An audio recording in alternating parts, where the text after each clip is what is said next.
Bonjour à toutes et à tous. Bienvenue à ma capsule Les marchés, la bourse et vos portefeuilles. Je me présente, Dominique Lapointe, propriétaire du groupe de Vimy, un cabinet de services financiers qui se spécialise avec les familles et les entrepreneurs qui veulent s'assurer de partager ce qu'ils ont bâti au fil des années avec les prochaines générations et avec des organismes de bienfaisance. C'est notre spécialité. Donc aujourd'hui, je vais vous parler qu'est-ce qui me rassure dans les marchés aujourd'hui. Et avant d'arriver à ça, comme je fais toujours, la revue des marchés. Donc, la bourse aujourd'hui, à la hausse, au Canada, plus 0,75, la bourse, le TSX pour le Canada, et pour les États-Unis, plus 1,67. Encore une bonne journée, donc une hausse, la bourse américaine, le Standard Poor's 500, les 500 plus grosses compagnies aux États-Unis. Donc, c'est les indices que je surveille. Je reviens toujours, depuis le début de l'année, ça nous donne, au Canada, on est moins 12 depuis la première journée, le 1er janvier, et aux États-Unis, on est à moins 8. Donc, les États-Unis font bien, font mieux, et une des raisons pourquoi les États-Unis font bien, c'est parce qu'il y a beaucoup de technologies, beaucoup de compagnies de technologie, et c'est ce qui a bien fait. Alors que notre indice, beaucoup de banques, beaucoup de pétrole, moins bien fait. Fait que je fais ça en gros, mais c'est une des raisons qui fait que la bourse américaine, qui est vraiment plus de croissance, les technos, profiter vraiment de ce qui se passe en ce moment avec la COVID, le confinement, la technologie prend encore plus d'espace. Puis quand je dis la technologie, je considère qu'Amazon, Facebook, Google, c'est de la technologie. C'est que dans le fond, ils servent de ces technologies-là, commandes en ligne et tout cet avenir-là qu'on voyait, mais là, est comme multiplié par 10 en très vite.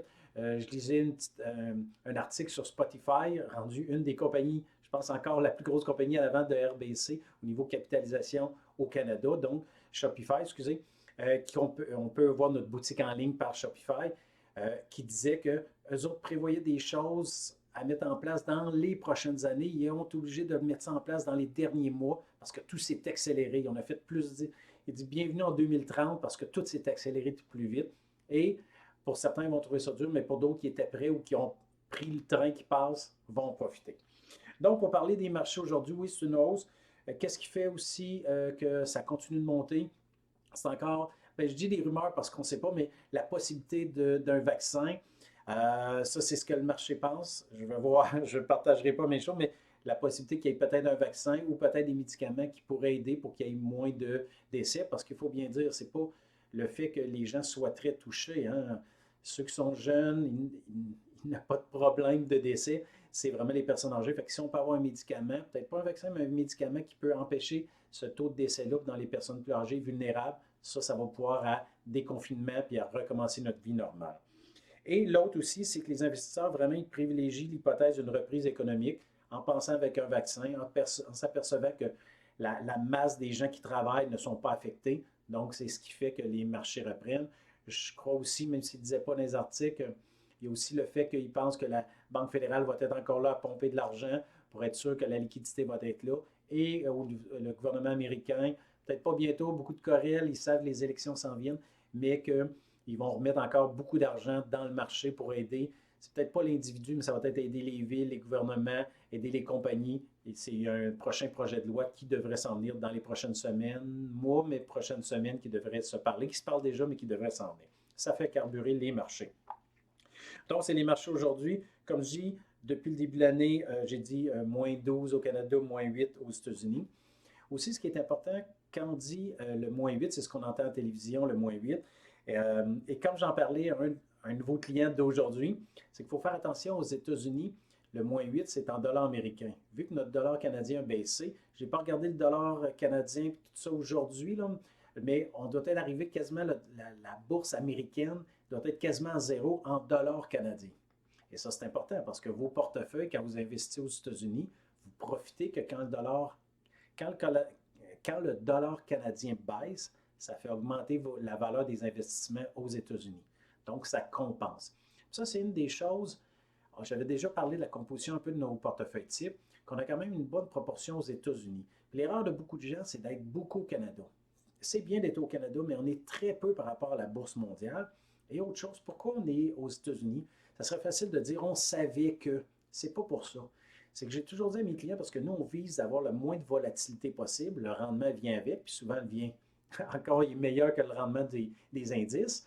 Euh, mais nous, on vise d'avoir moins de volatilité. Puis quand on investit aux États-Unis, et ça, le passé nous l'a prouvé, à toutes les fois qu'il y a des crises, le dollar américain prend de la valeur. C'était ça en 2008, c'était ça dans le passé, c'est encore qu'est-ce qu'on a vécu. Fait que quand le dollar américain prend de la valeur, bien, tout ce qu'on investit aux États-Unis prend de la valeur. Fait que si la bourse canadienne et américaine baisse de 10 mais que le dollar américain a monté de 5 par rapport à notre devise, bien, nos actifs aux États-Unis n'ont baissé que de 5. Fait qu'en étant investi aux États-Unis, ça compense. De nos côtés, lorsque le marché se rétablit, le dollar américain baisse, ça peut faire un petit peu mal aux investissements aux États-Unis. On peut rebalancer le portefeuille, on peut se réallonger, mais c'est surtout d'enlever la volatilité. Voici une des raisons pourquoi on avait mis beaucoup d'Américains qui nous sert, mais qui nous sert surtout à stabiliser le portefeuille et bien sûr, ça nous aide à amener des rendements en plus. Fait que ça, c'est pour ramener ça en dollars canadiens. C'est pour ça que ce qu'on voit à la télévision, puis ce que votre portefeuille, c'est un mélange de tellement de choses. Il faut prendre le temps de vérifier avec vos conseillers pour bien comprendre votre portefeuille, puis qu'ils prennent le temps de vous l'expliquer. Ça, c'est beau, c'est ce que j'ai parlé. Donc, pour faire la comparaison, nos portefeuilles types, qui sont toujours en date d'hier, donc ne profitent pas encore de la hausse d'aujourd'hui. En date d'hier, notre portefeuille équilibré, 60 en actions, 40 en obligations à peu près. On est à plus 0,58 et notre portefeuille croissance, 70 en actions, 30 en obligations, est à plus 1,41. Toujours des rendements avant les honoraires, parce que les honoraires, ça dépend de votre actif que vous placez avec nous. Aussi, ce qui est bien important dans les portefeuilles qu'on a, juste pour vous dire, un des fonds qui fait partie de nos portefeuilles, c'est le fonds qui est dans la case Actions américaines. C'est un fonds qui fait plus 11,29 depuis le début de l'année. Vraiment, il faut regarder l'indice et le fonds, très gros écart entre les deux, mais c'est ça de choisir des bons gestionnaires qui vont être à l'affût de ce qui va se passer et dépendamment des styles aussi d'investissement. Il faut dire aussi que sur les 8 fonds qui composent nos portefeuilles, parce que là, je vous parle de 2 équilibrés croissance, mais on en a quand même plusieurs dépendamment du risque qu'on est prêt à prendre. On a conservateur, modéré, équilibré, croissance et croissance agressive. Donc, qui s'applique à différentes situations ou différentes personnes ou surtout où ils en sont rendus dans leur vie par rapport aux besoins qu'ils vont avoir. Donc, le portefeuille qu'on utilise, 8 fonds, 4 de ces 8 fonds-là sont positifs depuis le début de l'année. Donc, c'est un portefeuille, on est très content. Comme je dis souvent, on est content des choix, ça nous fait bien paraître. Comme on dit toujours, nos révisions annuelles se font en juin, fait qu'on va regarder si on garde les mêmes fonds, les mêmes proportions. On tient au courant de nos clients à ce moment-là. Fait que c'est ça un peu pour la revue des marchés pour l'instant. Je voulais revenir. Qu'est-ce qui me sécurise dans les marchés aujourd'hui? Dans les marchés aujourd'hui, pas ce qui s'est passé à la bourse aujourd'hui, mais en ce moment, c'est suite à un webinaire de fidélité sur les perspectives macroéconomiques que j'ai écouté hier. Puis ce qui était vraiment intéressant, parce que souvent, ceux qui font le plus d'argent, c'est ceux qui sont contrariants, qu'on appelle, qui vont à l'inverse.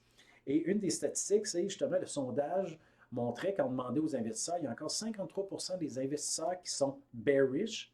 Donc, quand on dit bear ou un bear market, donc ils sont négatifs. Et il y a 24% qui sont bullish, qui sont positifs. Donc, il y a encore, c'est du 2 pour 1, 2 qui sont négatifs par rapport à positif. Et ça, c'est intéressant. Parce que si la bourse monte, alors qu'il y a encore beaucoup de gens qui sont négatifs, il y a encore de la place à de la hausse. Je ne veux pas dire que ça va monter tout le temps d'une façon constante, mais ça me sécurise parce qu'il y a encore des gens qui sont, comme on dit, on the side, sur le côté, qui n'ont pas encore investi, ils attendent que. Et une autre statistique qui nous le montrait, c'est qu'il y a encore 17% des avoirs dans les fonds mutuels, dans tout l'investissement des fonds mutuels, qu'on appelle dans le money market le marché monétaire. Donc, c'est qui donne des intérêts on dit c'est un stationnement avant de décider qu'est-ce qu'on veut faire ou c'est de l'argent à court terme. Donc, il y a quand même 17%. Ça avait monté jusqu'à 24% au plus haut de la crise à la fin mars. C'est descendu, mais c'est encore à 17%, alors que normalement, c'est plus à 10%. Donc, il y a encore un 7%, puis ça, le 17%, c'est 4,8 milliards d'argent. Donc, pour revenir à la normale, il y a encore 2 milliards dans le marché monétaire qui, lorsque les gens vont penser que ça va aller mieux, qui va revenir dans les fonds d'obligation, mais peut-être plus dans les fonds équilibrés, dans les fonds d'action. Donc, il y a encore beaucoup d'argent qui peut revenir. Donc, ça me sécurise. Parce que moi, quand tout le monde dit que ça va mal, puis regardez le passé des indices, malheureusement, c'est là que le monde vend parce qu'il panique, mais quand ça va le plus mal, c'est là qu'il faut investir.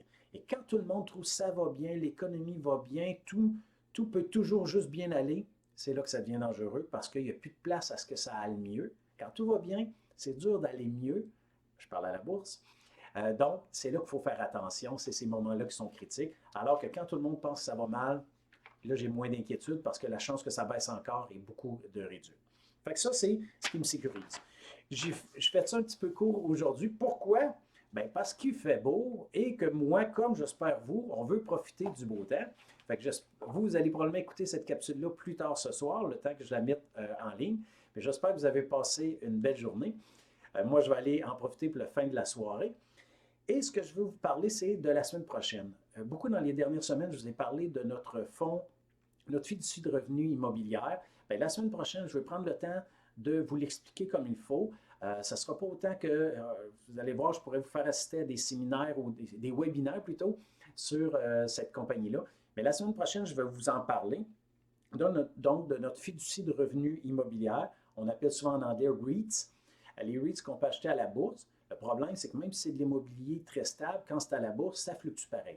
Nous, c'est une fiducie immobilière privée, donc qui n'est pas avec les fluctuations de la bourse. Ça va fluctuer avec la vraie vie de l'immobilier, qui est très stable, qu'on offre à certains de nos clients. Donc, ce n'est pas fait pour tout le monde. Je ne l'offre pas à tous mes clients.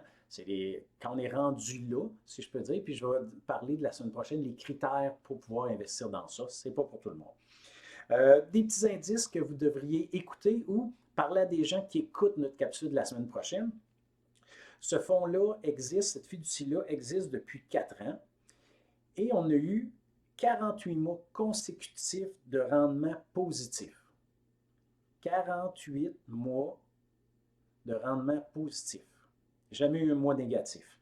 Et ça fait que, en date du 30 avril, on est un rendement annualisé dans la dernière année de près de 10 Fait que je vous laisse sur ça. Je vous invite la semaine prochaine à écouter ma capsule. Je vais y aller un petit peu plus en profondeur. Puis à partir de là, si les gens ont des questions, je pourrai répondre à leurs questions en particulier. Donc, je vous souhaite une bonne fin de journée. À la semaine prochaine.